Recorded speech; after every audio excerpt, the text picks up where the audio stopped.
at the Xbox Showcase here at E3, and we're catching up on a game that we fell in love with at GDC, Cuphead.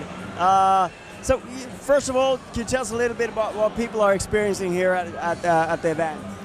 They're experiencing a small snippet. We're sort of cutting apart what we've got to make a demo version where a lot of it isn't final. It's sort of a sample, so it's not in order or anything, but you can get a good range of difficulty, styles of bosses. That's about it.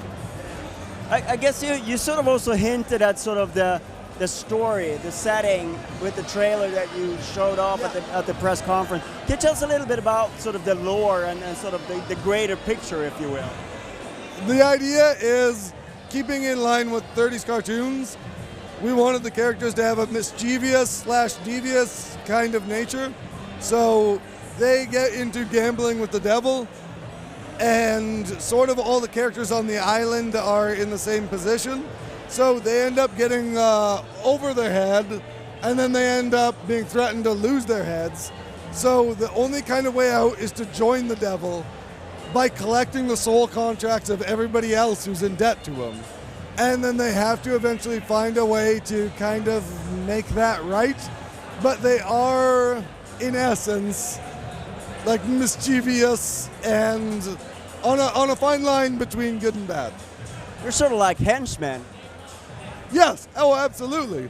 Not henchmen by choice, like our goal is to become the evilest people, but henchmen by their own misfortune.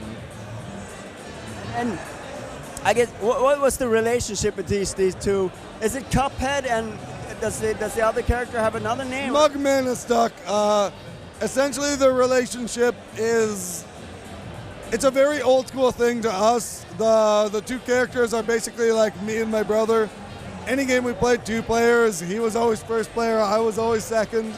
So, of course, he's Cuphead, and I'm Mugman. But that's basically the basis of them. We just wanted brothers who get into trouble and go from there. That's wonderful. So it's very sort of autobiographical.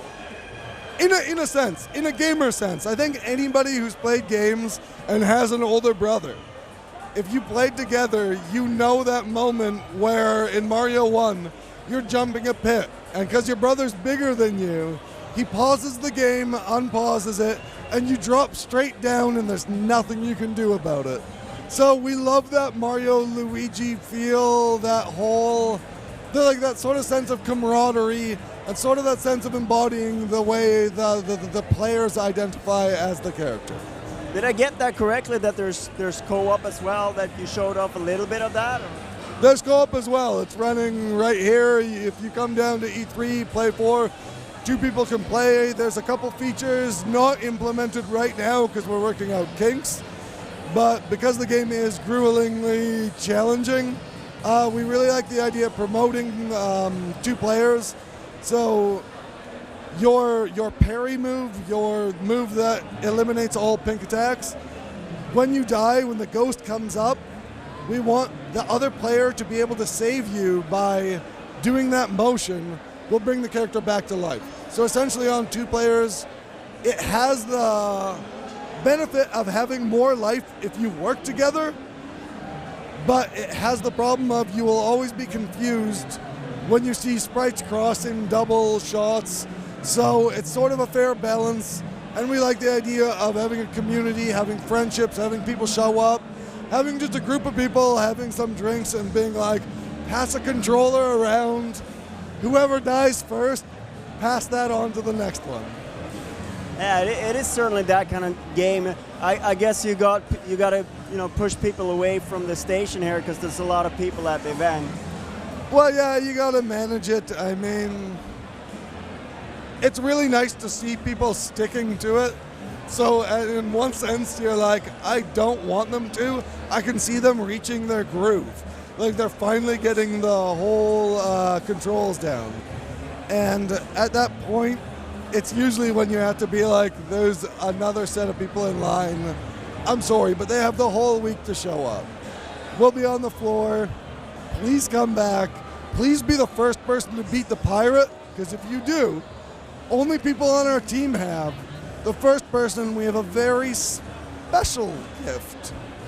Well, I better not tell my colleague Dory. I think he spent almost an hour playing Cuphead at GDC the first time, so I can't tell him that because then he'll just bug me to get there. But we're going to be at the after hours tomorrow. Maybe we could spend some time then playing Cuphead. So, but where do you see yourself with the development now? Do you feel that you've got the basics done? You just need to sort of bring out more content, or what's left to do? Well, the team has been constantly expanding. So since last E3, thanks to like the huge fan reaction, we've upped the scope significantly. So it's pushed back to 2016, but at the same time, it's because we want that much more for when the people get it. What was the other part of that question? Yes, just in general, where you're at with the game. Oh,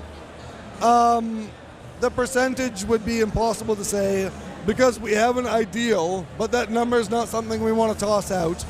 And if we hit it, we'll be able to ship. If we're going very smoothly, I want to add more and more. So our team is now larger. We have far more animators. No matter what, traditional animation never goes fast. Like, you would have to have a budget of like Simpsons. We have an entire studio just working on animation. But for now, we only have a handful of guys who are very passionate, very talented. All love to Hannah, Jake, Chad, Joseph. They're just doing a like beautiful job. I gotta say, it does look amazing. So much, you can just feel the love in there in the game. Thank you so much for your time. Absolutely. Thanks for the interview again. I appreciate it.